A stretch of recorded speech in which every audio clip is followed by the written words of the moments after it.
Muy buenas noches, ¿cómo están?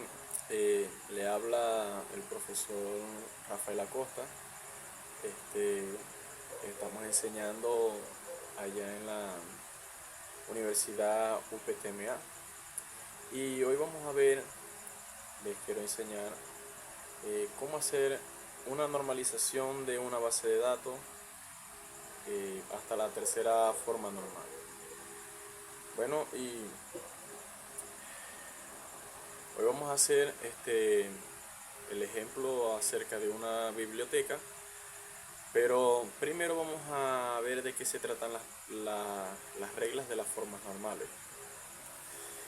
La primera forma dice, una tabla está en primera forma normal si solo si todos sus atributos contienen valores atómicos indivisibles. Yo a mis muchachos allá en la universidad les explico de esta manera: un valor por cada celda, un dato por cada celda, para que lo entiendan mejor. Eso es todo lo que nos pide la primera forma normal, que sea un dato por cada celda.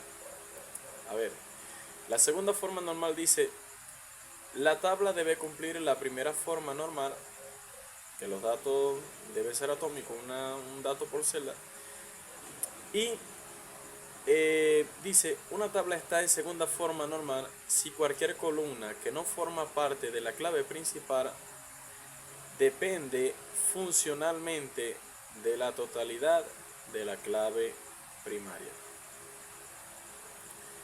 Eh, Esta se trata de que cada, cada tipo de dato debería ser representado por una clave primaria. Eh, en este caso yo tengo una técnica o aprendí una técnica, es de separar los grupos de información con los grupos de información para que así podamos saber qué dato pertenece a qué clave. Entonces, bueno. Y la tercera forma dice, los campos no clave dependen únicamente de la clave primaria, eliminando dependencias transitivas. Dice, una tabla está en tercera forma normal si ya cumple la segunda forma normal y no existen dependencias entre campos no primarios. Vamos a ver un pequeño ejemplo. A ver, aquí estamos con nuestra tabla general, ¿verdad? Les recuerdo que estamos hablando de una biblioteca. Una biblioteca tiene libros, ¿verdad? En esta tabla podemos ver que tenemos código libro, título, tenemos autor, tenemos editorial y tenemos la fecha de devolución. A ver, eh,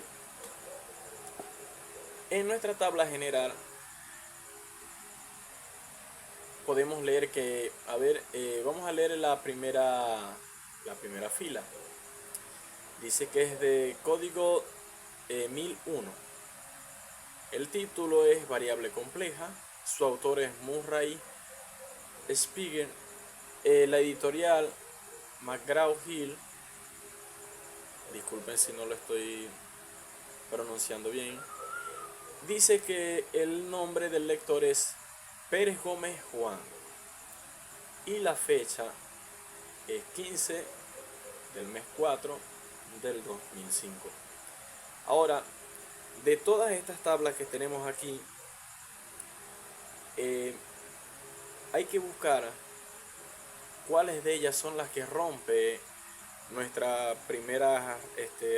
nuestra primera forma normal, que la regla dice que debe haber un dato por cada celda. Ahora, si en cualquier momento le surge una duda acerca de que, profesor, el título dice variable compleja, ¿eso cuenta como un solo dato o es un dato compuesto? Él es un dato compuesto, pero se cuenta como un solo dato, ¿ya? Es diferente, se cuenta como un solo dato, porque es un nombre, es un título. A ver, autor Murray, eh, ese es un ese es un autor, también lo tomamos como un solo dato, dato compuesto pero como un solo dato. Y la editorial tenemos a McGraw, pasa de la misma manera. Ahora, cuando llegamos a nombre del lector, aparece Pérez, Gómez y Juan. Ahora, una de las cosas por las que se normalizan las bases de datos es para que al momento de que tú vayas a hacer las consultas sea más o menos engorroso, sea más fácil y menos engorroso al momento de la búsqueda. Suponte que vas a buscar un nombre, qué sé yo, estamos buscando a un lector, pero para hallar a ese lector tenemos que empezar a buscar por Pérez, Gómez, Juan, o sea, no tenemos solamente un dato, que es muy diferente que buscar el autor de un libro, es muy diferente a buscar el título de un libro. Ahora aquí estamos buscando eh, por varios nombres, varios apellidos. Entonces, para evitar eso, existe la normalización. Vamos a pasar a nuestra segunda tablita, donde vamos a aplicar a la primera forma normal. Si nos fijamos, todas las columnas quedaron igual, excepto la de la información del lector. Fíjense que ahora tenemos el nombre paterno, ¿verdad? El apellido paterno, perdón, el apellido materno, y tenemos el nombre. En este ejemplo solamente tenemos un nombre, pero si tuviesen dos nombres, ustedes colocan primer nombre, segundo nombre. Y hay casos donde hay más nombres. Bueno, si hubiesen más nombres, ustedes colocan primer nombre, segundo nombre, tercer nombre y así sucesivamente. Entonces fíjense, ya tenemos un dato por cada celda.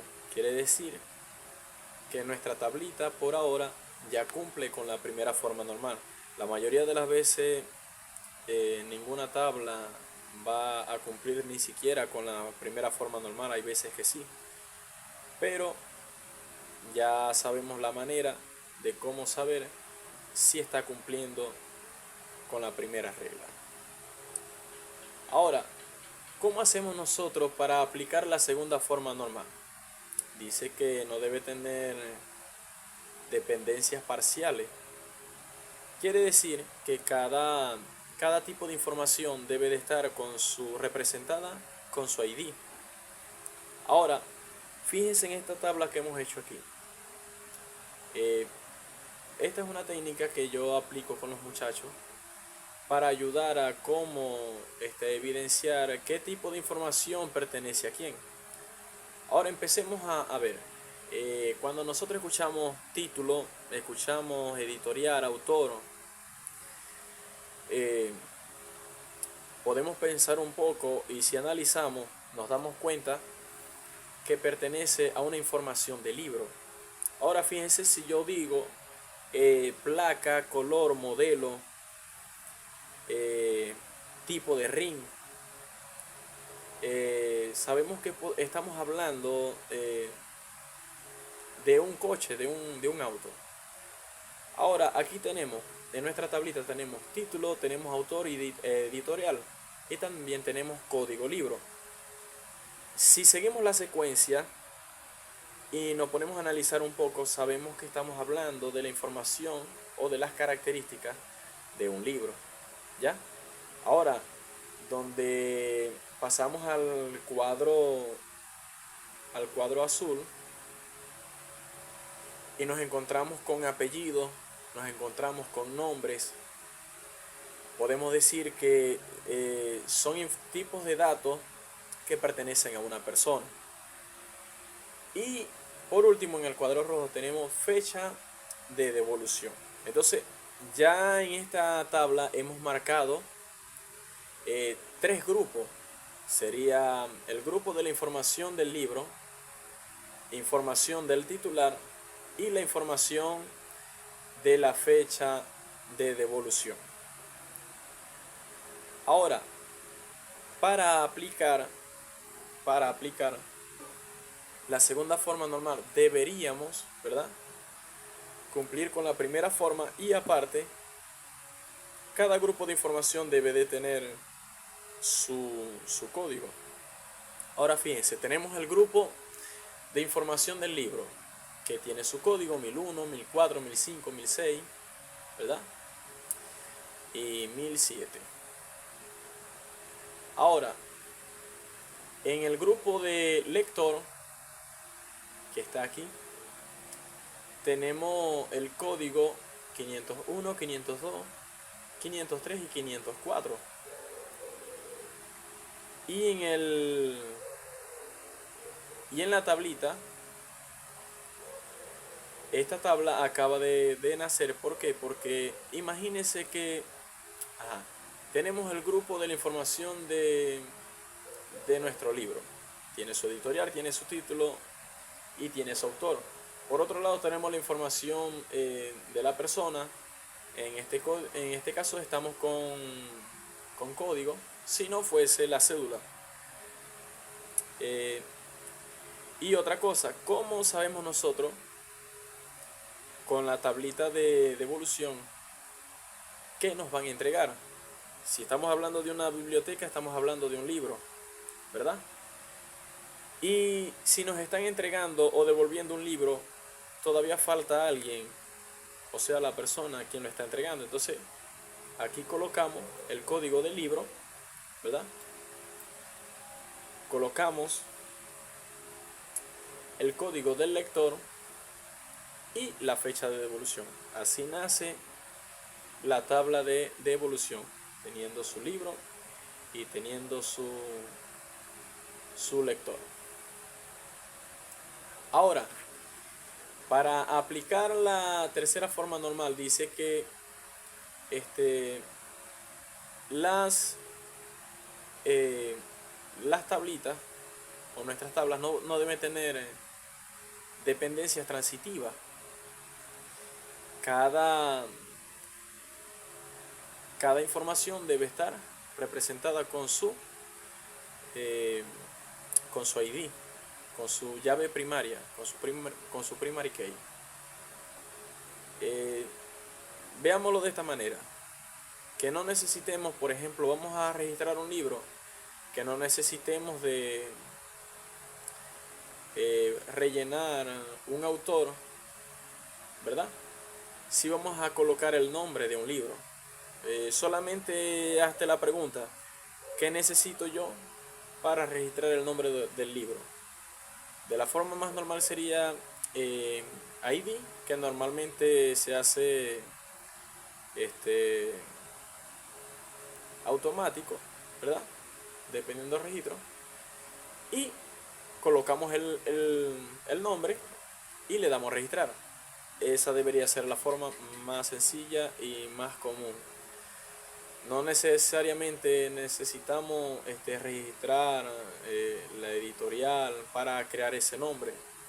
Ahora, cuando vamos a anexarle, por ejemplo, o vamos a buscar, ¿verdad? Por ejemplo, fíjense, digamos que estamos haciendo una búsqueda por autor. Cada autor tiene su nombre, sus datos. Yo no necesito registrar un libro para poder registrar un autor, ¿ya? Yo tendría que registrar los datos de un autor tranquilamente, sin la necesidad de tener que registrar de una vez el nombre del libro o cualquier editorial. A eso se refiere donde no deben haber dependencias transitivas. Entonces, bueno, aquí estamos con nuestra tabla de código libro y tenemos su título. Fíjense que no depende de más nada. Código autor y su nombre. La editorial, código editorial y su nombre. A ver. Aquí en la información del lector, esa queda normal porque ya están cada una con cada celda con un solo dato, tiene su llave primaria, ¿verdad? Tiene su llave primaria, e igual pasa con la tabla de devolución. Pero ahora fíjense estas dos tablitas. Esto les va a pasar es cuando hagan eh, su entidad relación. Van a tener que relacionar para saber qué libro pertenece a qué autor. Por eso creamos estas dos tablitas: código libro, código autor, y código libro, código editorial. Eso lo vamos a hacer en la base de datos relacional para saber qué libro pertenece a qué autor y qué libro pertenece a qué editorial. Bueno, chicos, para no quitarle más tiempo, esto fue todo por hoy. Disculpen lo malo y muchas gracias por todo.